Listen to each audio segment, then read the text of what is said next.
Si recién llegás al programa, si te prendés desde ahora, antes hablamos de la última encuesta que se publicó en la Argentina sobre nuestra relación con el cambio climático. La mayoría de las personas por acá creen en el cambio climático. Se acentúa esa creencia afirmativa porque los sondeos anteriores habían dado menos de lo que se da ahora, una cifra que está muy cercana al 100%, es 90 y pico %. La actividad humana es la causa principal. Son cosas que muchas personas ya saben, pero que esto esté en la conciencia de todos nos parece que es un avance. Por donde se informan, a quienes les creen, a las ONGs, a las organizaciones no gubernamentales y a los científicos en primer lugar. Muy poco a los periodistas. Generan, o a los medios de comunicación, más conversaciones entre familiares y amigos que lo que propician los medios de comunicación. Tiene que ver un poco con el mensaje de recién que hablaba el oyente o la oyente de Virginia de los contenidos que se dan en la tele, por ejemplo. No aparece la temática por ahí con la fuerza que ya las audiencias la reclaman, ¿no? Esto me parece que es un llamado para todos los comunicadores que trabajamos en esto, para decir, bueno, ¿desde dónde estamos interpelando? ¿Cómo lo estamos diciendo, ¿no? Y cómo lo estamos haciendo? Pero también el qué, porque me parece que ya también tenemos que empezar a cambiar algunas configuraciones de nuestro cablerío, donde hacemos periodismo barbaridad. Dejar de hacer periodismo barbaridad, dejar de querer vender apocalipsis, conflictos y empezar a traer alternativas, buscar de qué forma decimos y cómo lo decimos pareciera esencial. ¿Por qué? Por lo que vos decís, Sergio, hoy esta idea, y no lo digo con connotación negativa, pero hoy esta figura de Doña Rosa, que es quien habla sin saber, pareciera más importante con un 6% que los medios de comunicación, que en teoría son profesionales de la comunicación. ¿Cómo lo estamos haciendo? Bueno, también ahí aparece lindo para leer la mutación de plataformas. Me da la impresión que los medios tradicionales empiezan a perder el protagonismo porque ya en las plataformas hay muchas personas que informan. Ahora vamos a hablar con Flavia, que tiene su proyecto, y estoy seguro que en tu proyecto, Flavia, está pensada una faceta de comunicación central y van a comunicar ustedes como profesionales de áreas diferentes. Bienvenida. Gracias, vamos a saludarte de entrada. Gracias, ¿cómo están? Bueno, Flavia acaba de lanzar su proyecto. Es un proyecto que tiende a lo regenerativo. Nosotros vamos a tratar de explicar un poco de qué se trata esto para poder entender, para salir como de un pacto común. Quiero decirles antes que Flavia fue directora general de Estrategias Ambientales del Gobierno de la Ciudad de Buenos Aires y tiene experiencia en el ámbito público. Se ocupó del riachuelo, de producciones más limpias, biodiversidad, educación ambiental, todas esas áreas, innovación ambiental, sanidad y protección animal. Por lo tanto, vamos a hablar del proyecto de reconversión del Zoológico de Buenos Aires seguramente. Formó parte de Los Verdes, fue durante un tiempo también una actora central en el campo privado, porque fue gerente de sustentabilidad para el Cono Sur de Tetra Pak. Estuvo en las ONGs en vida silvestre. ¿Qué te faltó hacer? Casi nada, ¿no? Y ahora sos cofundadora de Aire. Ahí estás con Rodrigo Castrovolpe, ¿no? Así es, sí. ¿Y qué es Aire? Bueno, Aire es en principio un proyecto, una idea que nace durante el año pasado. En términos de definición es una aceleradora de intervenciones regenerativas. Desde Aire lo que estamos proponiendo es una nueva, quizás, configuración de ONG, lo que charlaban recién con Thaís con respecto a qué rol puede tener un actor que no es gobierno, que no es el sector privado, pero que se anima a recoger un poco las inquietudes, las sensaciones y las necesidades de cambio de paradigma de la gente, y que todavía eso no está traducido en un programa, por así decirlo. Entonces, con respecto a Aire, en la parte de inteligencia, que es lo que estamos lanzando ahora como primero, vamos a inaugurar con un curso de introducción a la inteligencia regenerativa, pero antes por ahí de meterme ahí, quizás proponer preguntas que son los que hizo que naciera Aire en su momento. Recién vos muy bien estaban hablando entre ustedes con respecto a cuál es el rol de los medios frente a la conversación del cambio climático. Y hay algo que nos resuena a los que estamos en esto hace un tiempito, como leías recién con respecto al paso de los años. Cuando yo veo todo eso para atrás también digo, estamos hablando de lo mismo hace por lo menos 20 años, desde diferentes lugares. La conversación cambió, muchos de los reclamos se tomaron. Hay uno de las como quizás de los caballitos de batalla de los activistas ambientales, que es, todavía la agenda ambiental no llegó a los medios.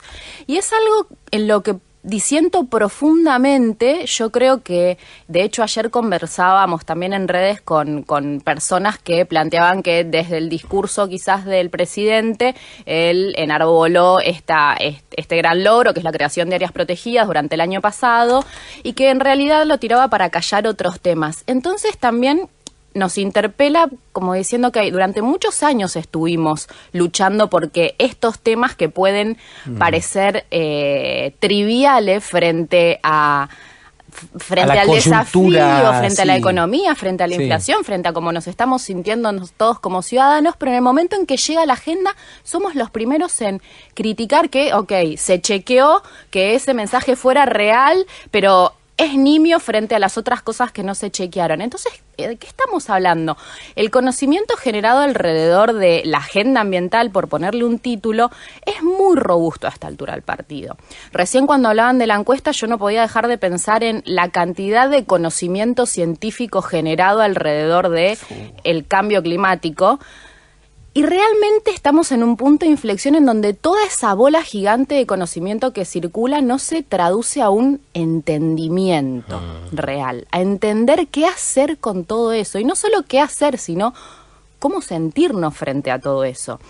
Entonces, durante el año pasado y el anterior estuvimos formándonos con una corriente de esto nuevo que es el desarrollo regenerativo. El nuevo digo en términos de título, pero lo que yo creo es que el paradigma o la propuesta de paradigma de desarrollo regenerativo, si querés, como algo que confronta la sustentabilidad, y eso es un planteo propio, ¿no? ¿Por qué confronta la sustentabilidad? Y por varias cosas, porque cuando en los fines de los 70 el paradigma de la sustentabilidad se estableció como el que guiaba las políticas públicas, los programas de las ONGs, incluso el activismo civil alrededor de los temas ambientales, que pasaron a convertirse en una agenda más liviana, más asequible, más de sustentabilizarlo todo, digo yo. Hubo algo que yo critico mucho con respecto a lo que sucedió con la instalación de ese paradigma, que es enarbolar constante y reiteradamente el concepto de futuras generaciones. Eso por un lado.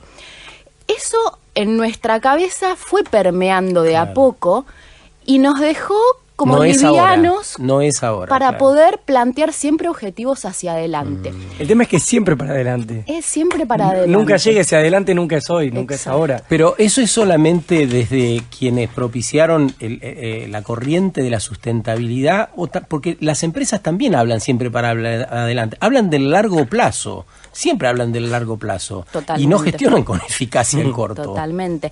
Y mirá qué gráfico que es ese ejemplo, porque cuando hablamos de transición energética, que es de lo que estamos hablando recién, o hablamos de pérdida de biodiversidad, los datos nos hablan y la ciencia nos habla de un proceso de declive ecosistémico que se traduce también en aumento de la temperatura global, tan veloz y tan pronunciado y con consecuencias tan visibles que el seguir considerando nosotros mismos que es posible establecer metas de acá a 20 años es un autoengaño muy profundo. Qué bueno lo que estás diciendo. Es el paraguas de la posverdad.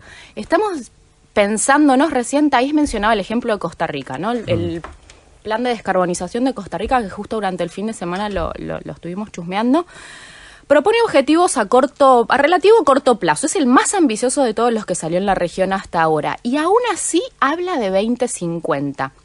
Cuando la ciencia nos está diciendo 2050. En 2 años tenemos que hacer un quiebre muy profundo. Ayer salieron los datos de emisiones de gases de efecto invernadero de varios países del mundo, entre ellos el de China. China durante el año pasado, que tendría que haber iniciado su camino de reducción de gases de emisión de gases de efecto invernadero, no solo no los redujo, no solo no los mantuvo, sino que los incrementó en un 8%. E incrementar un 8% la emisión de gases de un país como China no es chiste. Es muy preocupante. Pero bueno, digo, más allá de los datos de la realidad, de los datos de contexto, de esta necesidad de cambiar de paradigma, pero en serio, cambiar de paradigma no en los programas, no en los planes de gobierno o de empresas, sino de pasar de este conocimiento de ciencia a un entendimiento profundo de también qué hacer nosotros con el tiempo que tenemos disponible, que es la única decisión que podemos tomar. Y regenerar, palabrita que surgió 2 o 3 veces desde el arranque de la conversación, ¿significa hacerlo todo de nuevo? A ver, es una excelente pregunta.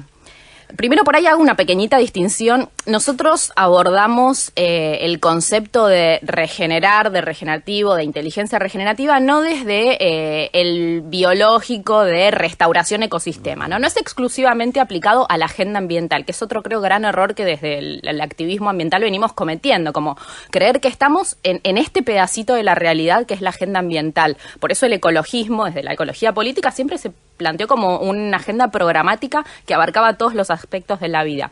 Regenerar, sí, yo decididamente creo que es empezar no solo a hacerlo todo de nuevo, sino a pensarnos nosotros como practicantes, sea lo que sea que hagamos en nuestra vida. Ser un practicante regenerativo para nosotros no es dedicarte a la agenda de proyectos territoriales que buscan recomponer un ecosistema. La práctica regenerativa apunta a diseñar y a pensar nuestros procesos de construcción y de diseño de proyectos, que pueden ser proyectos de vida, proyectos familiares. Hay un término que viene adosado, que es como la idea de inteligencia. ¿Qué tipo de inteligencia? ¿Por qué es inteligente? ¿Inteligente hacia dónde? Totalmente. Porque digo, cada vez que nombramos la palabra regenerativo, regenerar, si no lo decimos nosotros, lo agregás vos. Te encargás de que aparezca que es inteligencia regenerativa. Sí. ¿Qué le agrega? ¿Qué le adosa? ¿Qué condimento especial le brinda? No sé, por ahí le repregunto, ¿no? Cuando pensamos en inteligencia, nosotros, en alguien inteligente, en la inteligencia de la humanidad, ¿en qué se nos viene a la mente? ¿Qué es lo que intuitivamente nuestra mente nos lleva a traer al plano de la existencia? Muy probablemente lo que viene sucediendo, o lo que venía sucediendo hasta que apareció como un conceptito ahí que rompió un poco lo que se consideraba inteligencia cuando se empezó a hablar de inteligencia emocional, ¿no? Hasta ese momento, inteligencia era la construcción de conocimiento. Era el ser poseedor de conocimiento teórico. El ser inteligente implicaba saber mucho de las cosas. Y en eso retomo un poquito lo que estábamos charlando antes, que es que ser inteligente es saber mucho de todo, es tener mucho conocimiento, o es irnos un poquito más allá y retomar lo que en uno de los flyers que estamos circulando citamos como algo muy representativo de, no sé si leyeron la serie de Castañeda de los libros de Don Juan, las enseñanzas de Don Juan. Don Juan Matus es un chamán mexicano que lo inicia a Carlos Castañeda por un camino de conocimiento que él denomina que es, por un lado, el camino del guerrero. Me encantó uno de sus separadores que habla de ser feliz, estar en la lucha o algo por ahí, me encanta. Y por otro lado, esto de retornar al conocimiento silencioso. Yo creo que hay una sensación compartida que hoy nos está generando mucha ansiedad quienes estamos en estos temas, de sentir, percibir que hay algo que no está funcionando, no entender bien cómo cambiarlo, desesperarnos por querer ser parte de ese cambio, pero no darnos el tiempo, o como vos, Sergio, siempre decís, las conversaciones para profundizar en el conocimiento silencioso. Lo que él plantea es, perdimos tanta conexión con varias cosas, con el lugar, que es lo que plantea la regeneración, nuestra conexión con el lugar en donde vivimos, los lugares que habitamos, la gente con la que compartimos, las comunidades y con nosotros mismos. Claro, ese conocimiento silencioso que mencionás es la sabiduría de los pueblos ancestrales. Totalmente. La sabiduría de las personas mayores. Totalmente. La sabiduría que está entre nosotros y que por ahí se va pasando de largo por otras cosas que se meten al medio. Bueno, la que está hablando es Flavia Brofoni, además es politóloga, así que imagínate que estás, ahora que vienen las elecciones, ahora que vienen, se van a exhibir los partidos políticos, estás escuchando un discurso político, pero de otra índole. Yo creo que todos estamos advirtiendo que es un discurso de otra índole.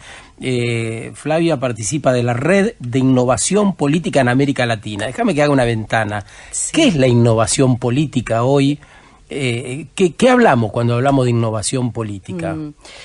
Mira, por parte de la red, la propuesta es un poco empezar a generar programas políticos que sean bien desde la base, ¿no? Como esta cosa de bottom-up, empezar a innovar desde la construcción ciudadana de propuestas, y lo que la red está facilitando a través de las diferentes organizaciones que forman parte, somos unas 70 personas en la región, de las cuales de Argentina somos muy poquitos verdaderamente comparado con otros países, en una conversación en donde se están rediscutiendo los grandes fenómenos políticos que están sucediendo, la emergencia de gobiernos muy de derecha, muy fascistas, que retoman una conversación que pensamos que no iba a volver a la región y de repente apareció, y que manifiesta y exterioriza un ánimo social que todavía no estamos entendiendo.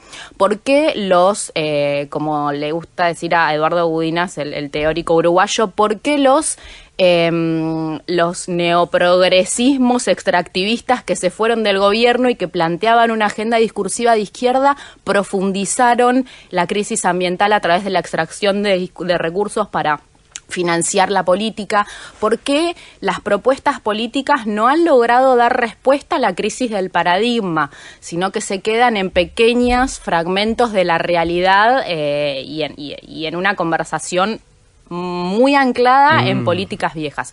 En eso apuntan a la innovación y a tomar agendas que estaban por fuera de la construcción de programas de gobierno. Ahora se está trabajando muy fuerte con la agenda feminista, a través de la incorporación de muchas personas que son referentes en el tema. De hecho, está Mercedes de Alessandro, que forma parte ahora de la red.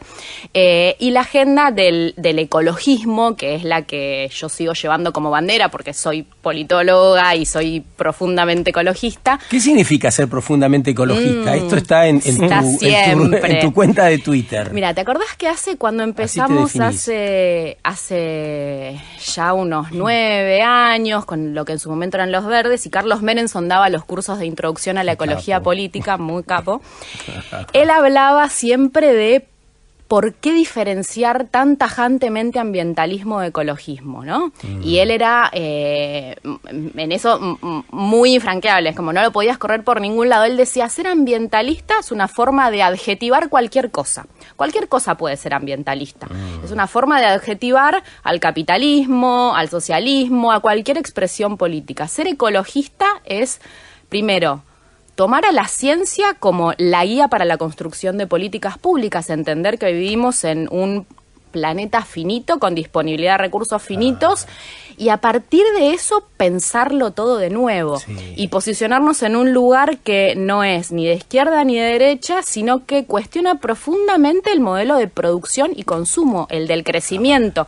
Uno de los intercambios que ayer teníamos en Twitter con alguien que estaba cuestionando esto de enarbolar la creación de áreas protegidas como algo positivo era, bueno, no se chequearon los datos de crecimiento.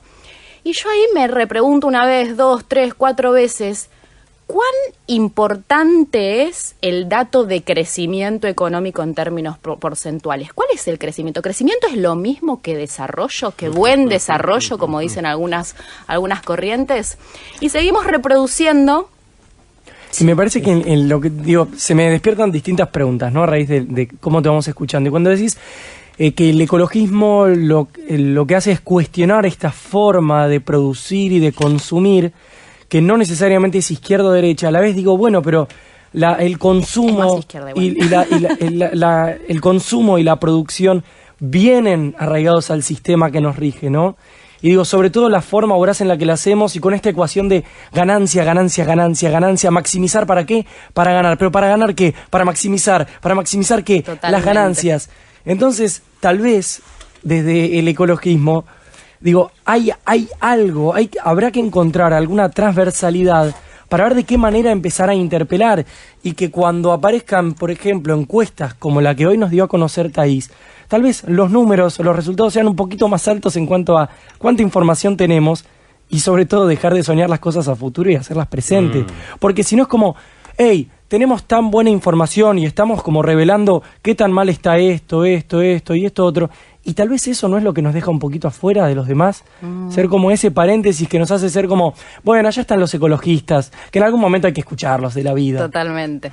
Pero nadie nos da la mano, nadie dice, che, voy a caminar con ustedes. Mirá, ¿sabés qué? Sí, de todas formas, cuando por eso... Con el curso de Introducción a la Inteligencia Regenerativa tratamos de no cerrarnos a nuestro nicho de confort, ¿no? Que es tratar de hacerlo con nuestros pares que vienen del activismo ambiental, sino que abrimos mucho el paraguas. De hecho, tenemos inscriptos arquitectos, economistas, es como biólogos, pero estamos buscando y nos preguntan por mail, ¿no? Porque, por supuesto, la propuesta es absolutamente contraintuitiva. ¿Qué es esto de inteligencia regenerativa? No se entiende nada. Ustedes son unos pachamámicos que no sé qué. ¿Qué va a pasar durante esas jornadas? De hecho, cuando el año pasado tomé mi formación, me preguntaba lo mismo con respecto a quienes las daban, que es un grupo de teóricos que tienen un grupo que se llaman Regénesis. Y yo me preguntaba lo mismo hasta que vivencié un poco cuál era el abordaje y cuál era la propuesta. Retomando un poquito para atrás, también hoy a mí, desde el activismo ecologista, por así decirlo, me preocupa mucho desde la política pública cómo se está internalizando la agenda ambiental. Por ejemplo, hablábamos el otro día en una reunión, Sergio, que vos estuviste también, de cómo llegó verdaderamente la agenda climática al discurso político y cómo también, si no estamos muy atentos a cómo se la utiliza, puede ser la excusa para seguir haciendo lo mismo. Digo, el año pasado cerró con 2 graves fallas en la balanza comercial que se debieron a la sequía, por un lado, y ahora no me acuerdo cuál el presidente que dijo la otra. Pero digo, la sequía más grande de los últimos 50 años, como justificación para las consecuencias que trajo desde el discurso presidencial, fue el cambio climático. Entonces eso nos antepone un halo de, bueno, de impotencia, que frente a esto, la verdad, mucho no podemos hacer, que tiene su base de realidad. Digo, tenemos mucho por hacer, que está anclado en la adaptación que necesitamos a nuestras latitudes para enfrentar ahí, pero al frente sigue yendo la agenda no renovables, mitigación, que es absolutamente válida, pero poco se está hablando de cómo adaptarnos y cómo reconvertir nuestra matriz productiva para adaptarnos a lo que viene. Y las grandes conversaciones, la agenda ambiental también mutó mucho en cuanto a lo que las ONG llevaban como banderas. Arrancaron con las especies banderas, la defensa de los animales, la pérdida de biodiversidad, la necesidad de cambiar la matriz energética. Muy pocas de las grandes, y esto es muy distintivo, creo yo, desde una lectura actual, están hablando del principal problema al que nos estamos enfrentando, que ustedes lo charlaron con Sole Barruti desde otro lugar hace pocos días, que es nuestra matriz de producción es fuertemente antiambientalista, y esto se debe a patrones sobre los que todavía no estamos hablando y sobre los que las ONGs grandes todavía no están mirando, que es lo que tenemos más a mano, y es la alimentación. Y hoy la agenda se aborda desde que estamos comiendo venenos y están saliendo por el lado de la salud y las asambleas de pueblos fumigados y toda la información que se está generando sobre las consecuencias de la exposición a los agroquímicos del cuerpo, pero también eso trae una consecuencia en términos de pérdida de diversidad y aumento de las emisiones de gases de efecto invernadero, de la que hoy todavía muy poco se habla porque nos interpela profundamente en nuestra confortabilidad. Claro, de ahí vamos. Vamos a escuchar un poco de música ahora y volvemos con Flavia Brofoni, porque de lo que dijo hay mucho para pensar y Perdón, repensar. hablo muy rápido. ¿Saben que estoy mirando la hora y digo, no podemos decirle al programa que viene que nos preste una horita más? Sábado Verde, vamos hasta las 10. La economía circular lo que propone como un modelo restaurativo, regenerativo, propone mantener el valor de los productos y los recursos durante el mayor tiempo posible, siendo una alternativa al actual modelo lineal basado en el hacer, usar, desechar. Y como tú bien dices, la cuarta revolución industrial viene de la mano con una economía circular, con una economía verde basada en el uso de energías renovables no convencionales, que al mismo tiempo son intensivas en el uso de material. Hablemos entonces también de economía circular con Flavia Brofoni, que nos acompaña hoy. Ella es politóloga, está lanzando un nuevo proyecto que se llama AIRE, del cual hablamos un poquito y vamos a cerrar en un rato. Participa en una red de innovación política, está pensando en la política junto a otros colegas en la región, tiene experiencia en el campo de las instituciones y tiene experiencia en el campo de lo privado, en el campo público y privado, mucha. Y con ella estamos tratando de desentrañar mucho de lo que nos sucede y de lo que hay que hacer, ¿no? En definitiva, la economía circular entra dentro de los nuevos parámetros de esta nueva política que habría que desarrollar. Sí, totalmente. Es la realidad del único modelo económico que puede llegar a funcionar. Digo, cada vez que se habla de circularidad en el ámbito económico, en el ámbito energético, en el ámbito de generación, consumo y desecho, entre comillas, de recursos, en realidad lo que está atrás de fondo, muy atrás del fondo, es que todas las cosas que están viéndose demostradas que funcionan son las que imitan el funcionamiento de la naturaleza. Y esa es una verdad inapelable. Entonces, Gonzalo Castillo, que bien lo conoces, siempre dice lo mismo. Digo, en la naturaleza nada se desecha, todo se transforma, todos siempre sabemos que es así. Tecnológica y técnicamente tenemos toda la capacidad de seguir haciéndolo. La trampa económica es que todavía sigue siendo más barata la linealidad. Entonces, es indispensable ir hacia un modelo circular, económico como digamos, como paraguas, por así decirlo. Pero es la única forma. Que esa circularidad igual, de nuevo, no funcione o no nos ponga un velo de autoengaño en el sentido de seguir con el ritmo de consumo que estamos teniendo, que es insostenible por más circular que seas. Digo, la trampa de la circularidad también está ahí, es muy importante estar a la alerta de cuáles son las trampas de los nuevos paradigmas, ¿no? El tema es cuándo llegan... Eso es central, ¿no? ¿Cuándo llegan esos límites, no? Y cómo esos límites se van corriendo. El otro día revisaba un poco lo que conocimos el año pasado como el día cero, cuando Ciudad del Cabo, en África, estaba a punto de quedarse sin agua, no habían explotado sus acuíferos, más años de sequía, hasta que deciden... Ya llegaba el día en que iban a cerrar, bueno, de hecho cerraron todos los grifos domésticos y pusieron algunos puntos de acceso al agua en el país.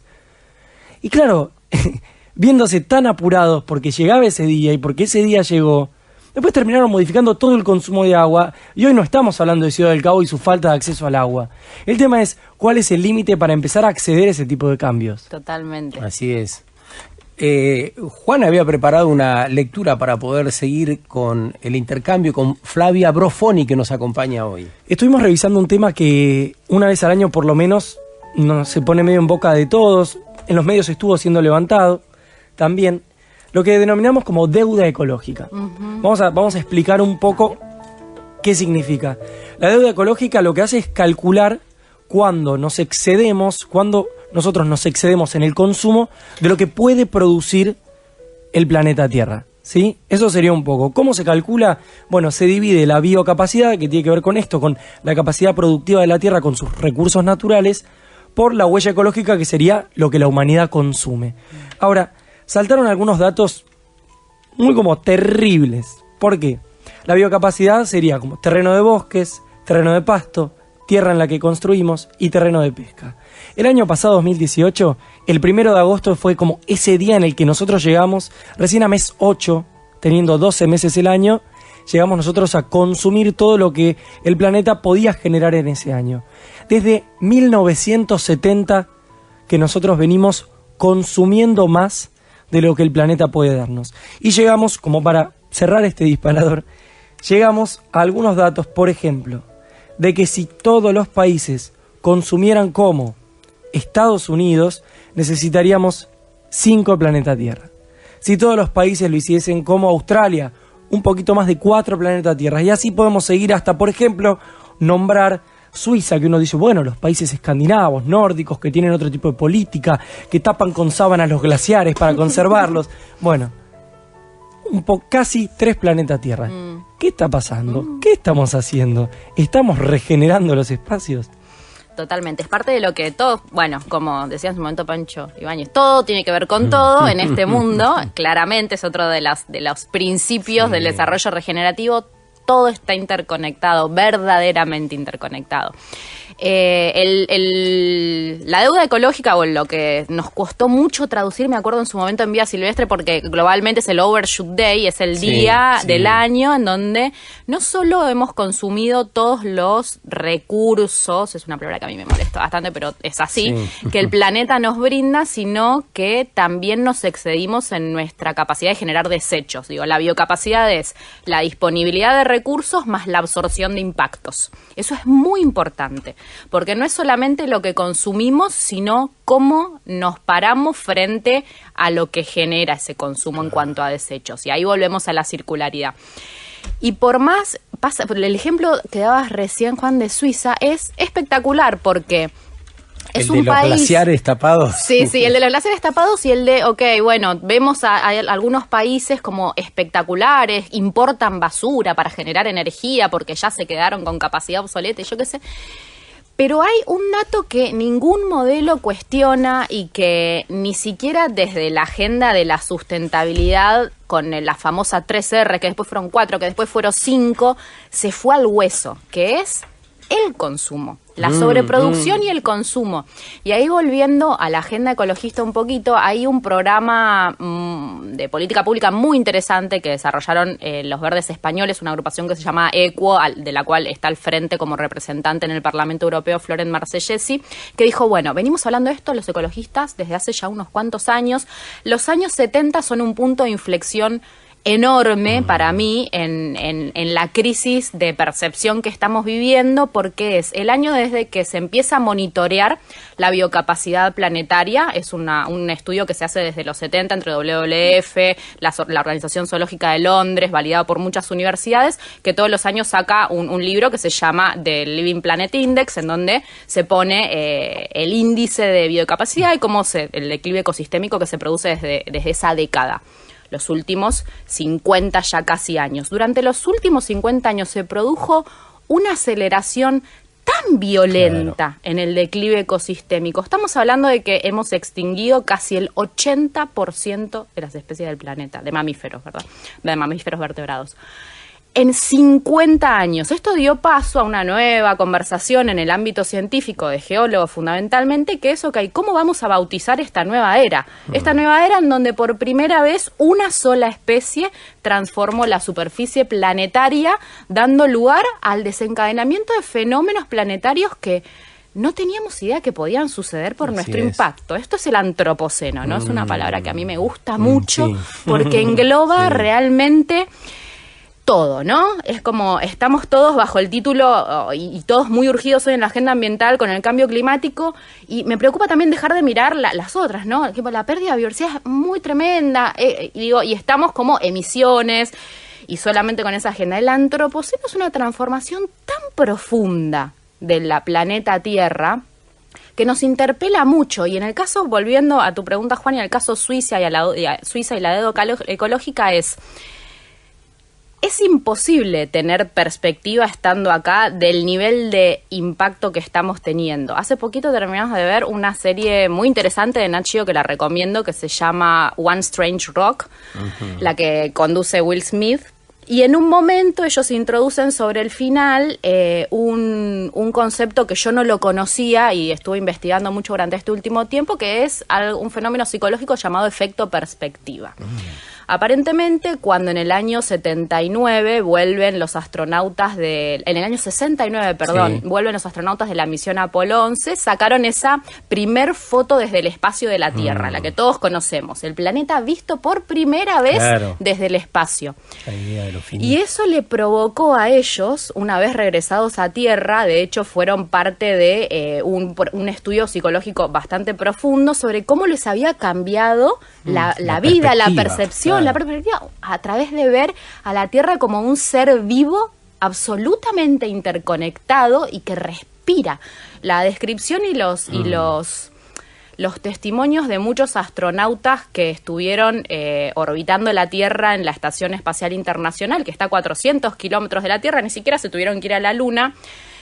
los testimonios de todos estos astronautas que son científicos, digo, no somos los pachamamicos de siempre, tipo que van con una mente ingenieril al espacio a tratar de ver el espacio. Los testimonios de ellos eran yo pasaba la mayor parte de mi tiempo libre mirando la Tierra por la ventana y maravillándome ante la vista de sentirla tan una sola cosa. Y las imágenes son muy gráficas de cómo las tormentas, los flujos oceánicos, lo que llaman ellos los ríos voladores, la selva amazónica en realidad contribuye mucho a conservar el equilibrio terrestre, no por su capacidad de absorción y de sumiderio de carbono, sino porque genera una serie de efectos climáticos y atmosféricos que todavía no conocemos. Y ese es el problema, estamos como impactando demasiado aún antes de conocer y entender las dinámicas de la naturaleza. Flavia Brofoni nos está hablando de la era actual, del antropoceno y de los impactos que desde diferentes lugares causa el hombre a la casa, el planeta que habitamos. Sí, yo moderaría el consumo por un tema físico, que no me siento bien. Por una cuestión de costo. No moderaría el consumo porque me encanta comer carne. No soy tanto del asado, me gustaría más empezar a comer más verduras o legumbres. Parece que en Argentina estamos muy mal acostumbrados a consumir demasiada carne. Como carne asiduamente porque pienso que es una buena fuente de proteínas. Es una cuestión difícil porque es cultural. Ingiero más o menos un promedio de 1 kilo de carne por semana. Mermar el impacto, reducirlo en lo posible a cero, va a requerir que modifiquemos aquello que nos constituye, aquello que traemos como marcado a fuego cada uno de nosotros. En la Argentina se ve con el consumo de carne, por ejemplo. Sabemos que eso genera grandes trastornos al ambiente desde que nace el ternero hasta que llega a la góndola, por el agua que se utiliza, por el alimento que le damos, por las emisiones que genera. Qué desafíos, porque no están allá, no están en los astronautas, están entre nosotros. Entonces, la idea es, el curso que ustedes lanzan, estas conversaciones que van a propiciar desde la nueva aceleradora, ¿da alguna herramienta para que las personas despabilemos? Sí, de hecho, nuestro principal desafío fue cómo congeniar esta también necesidad que tenemos por nuestra propia formación académica, de tener como teoría y marcos académicos y tratar de encuadrar el conocimiento bajo como marcos conceptuales. Entonces, durante el curso recorremos algunos marcos conceptuales concretos, teóricos, pero que todos son aplicables a los procesos de diseño y construcción de proyectos. Inicialmente estuvo pensado para la implementación de proyectos territoriales, pero puede aplicarse a la construcción de cualquier proyecto. Y con esto me refiero que probablemente es el proyecto, no sé, hay ejemplos muy cotidianos, el proyecto de armar el desayuno para nuestros hijos, ¿no? Eso es un proyecto en sí mismo. Entonces, nosotros nos levantamos y ¿cuál es nuestro objetivo con preparar el desayuno a nuestros hijos? Tener un momento para compartir, que se alimenten, que se metan cualquier cosa adentro para tener algo de energía.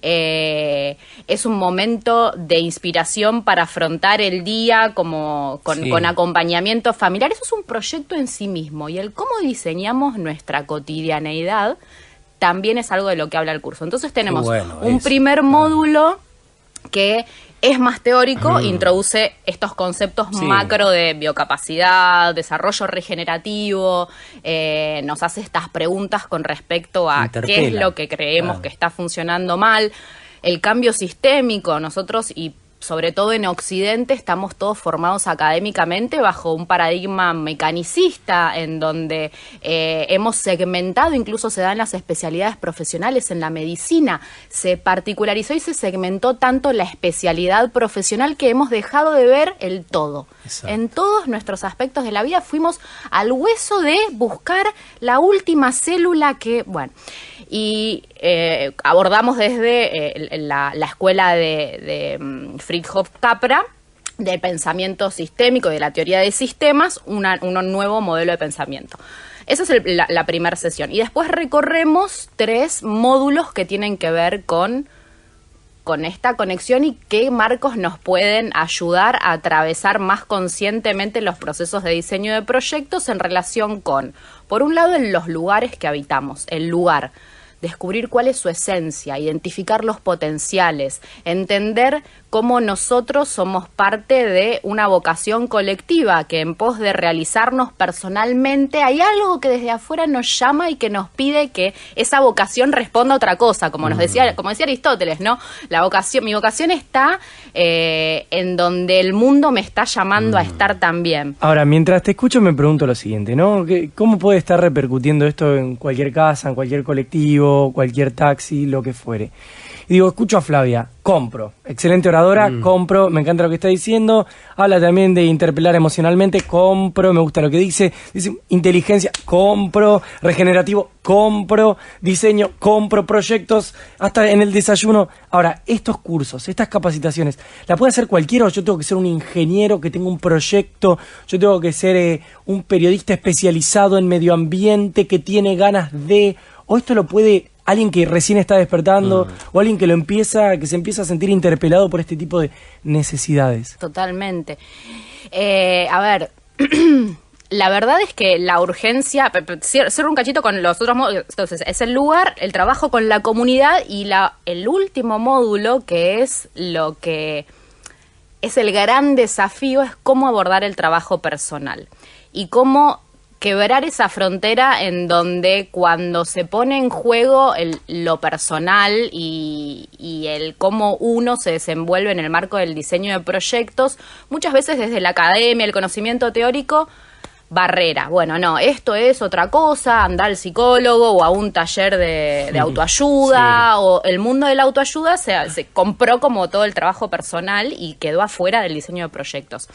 No hay que tener ninguna especialidad profesional. De hecho, el grupo del que yo participé de la formación del año pasado tenía una conformación tan variopinta de personas que había desde bailarinas neozelandesas que con su baile tradicional trataban de aportarle al grupo como ese arraigo al lugar y la exteriorización de la esencia de un lugar muy particular en Nueva Zelanda. En absoluto hay que tener una especialidad.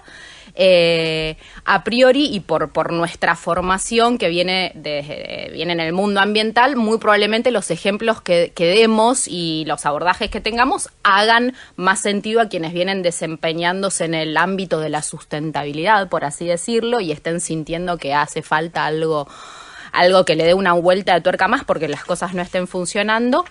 Pero el ejemplo del desayuno fue un poco para graficar como la posibilidad de incorporar el pensamiento regenerativo, la práctica regenerativa a nuestra vida cotidiana, que es lo más difícil. Claro. Es lo que vos decías recién, Sergio. Es muy fácil para mí hablar del efecto perspectiva y de lo que vivieron los astronautas. Y decís, bueno, pero estamos nosotros acá y necesitamos cambiar nuestros patrones mentales, que a eso apuntamos, a interpelar la forma en la que se han construido nuestros patrones mentales para abordar las cosas, que no son naturales. Y eso es algo que todo el tiempo tenemos que recuestionarnos. Las lentes con las que vemos el mundo no nos vienen dadas innatamente, sí. Son parte de una construcción. Obviamente cada uno tiene su esencia y nacemos con algo, pero la forma en la que vemos y actuamos frente a las cosas ha sido una construcción. A vos te gusta la palabra antropoceno, a mí resiliencia, sí. Aunque es un poco difícil de pronunciar,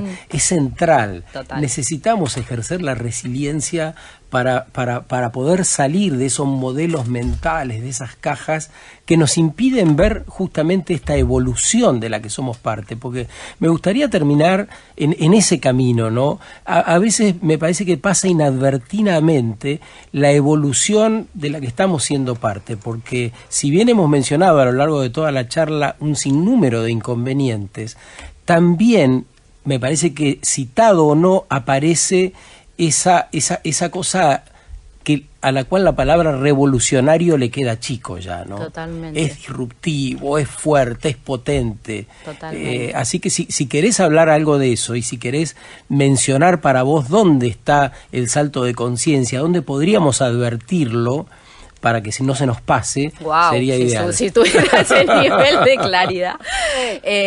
Mencionaste recién una palabra que yo no la mencioné hasta ahora y que es centrar en el abordaje regenerativo, que es una visión clara de que nuestra evolución no es nuestra evolución sola, es una coevolución. Parte de la desconexión con el mundo natural que viene teniendo nuestra especie en particular nos trae a esta necesidad ya de superar también la mención a la evolución de la humanidad y del ser humano como especie y volver a plantearnos que estamos junto a muchísimos otros en esta nave espacial.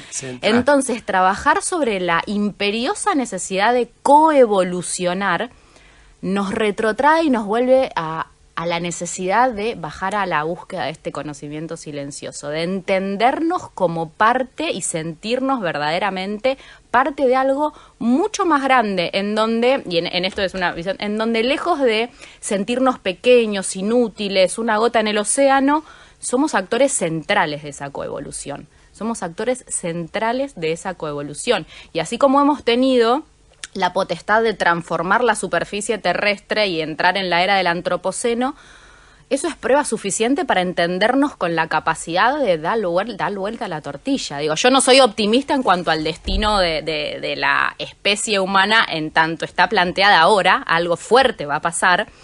¿Qué hacemos y quiénes somos durante ese proceso? Es la gran pregunta. Nos dejás pensando mucho porque este concepto de conocimiento silencioso, claro, lo primero que se me despierta en la cabeza es, claro, nosotros aprendemos algo y ya le hacemos un monumento de 78 pisos de alto por 46.000 metros de largo y de ancho. Somos así, somos todo el tiempo desde la inmensidad hacia la inmensidad, maximizando todo lo que podamos dominar. Efectivamente, hace falta media hora más, se nos acabó el programa. Flavia, te súper agradecemos este rato. Gracias a ustedes, estuvo buenísima la charla. Muy interesante, muy bueno para en la semana revisar, poder hacer posteos por ahí con algunas frases, porque cada frase, cada párrafo tiene como una yo estoy tratando de tuitear conceptos para que salgan a googlear, para salir a ver, porque esa es la nueva política, me da la impresión. Por acá va la nueva política, por un nuevo desarrollo conceptual, una mirada tan diferente como la que explicás también. Ojalá. Lo mejor en lo que viene. Muchas Flavia, gracias por haberte venido. Mil gracias, chicos, divino.